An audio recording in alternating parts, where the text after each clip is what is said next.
இந்த தேர்தல் முறைப்படி ஜனநாயக முறைப்படி நடக்கணும் அப்படிங்கிறதுக்காக நாங்கள் சட்டமன்றத்தை வழக்காடு மன்றத்தை நாடினோம்.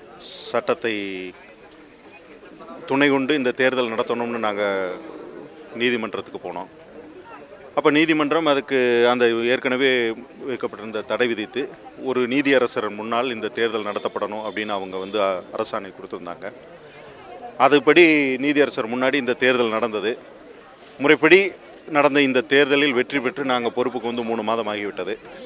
இந்த 3 மாதம் முடிஞ்சு கோர்ட்டில் அது சார்ந்த ஆவணங்கள் அத்தனையும் 3 மாதங்கள் பாதுகாக்கப்பட்டது. இன்று இதுக்கு மேல் அது பாதுகாக்கப்பட தேவையில்லை அப்படின்னு சொன்னதுனால முறைப்படி இந்த நடிகர் சங்க நிலத்தில் நீதியரசர் வந்திருந்தாங்க. எங்கள் உறுப்பினர்கள் முன்னாடி, எங்களுடைய நிர்வாகிகள் முன்னாடி அந்த ஆவணங்கள் அனைத்தும் எரிக்கப்பட்டது. எலெக்ஷன் சம்பந்தப்பட்ட used ballot paper, unused ballot paper, என்ன ரெக்கார்டு இருக்கோ, கையெழுத்து, சீக்ரெட் லெட்டர்ஸு, நம்பர்ஸு எல்லாத்தையும் நாங்கள் இன்றைக்கி டிஸ்ட்ராய் பண்ணிக்கிறோம். ஏன்னா அதை வச்சுட்டு இருந்தால் நாளைக்கு ஏதாவது லீக் ஆகலாம். ஒரு ஆள் அவங்களுடைய போட்டியில் பொறாமையில் ஏதோ நடவடிக்கை எடுக்கலாம், அல்லது கோபம் இருக்கலாம், தாபங்கள் இருக்கலாம். அதுக்கு இடமில்லாதபடிக்கு இன்றைக்கி எல்லாத்தையும் நாங்கள் கொளுத்திட்டோம். கோர்ட்டில் உத்தரவு போட்டுக்கிறாங்க.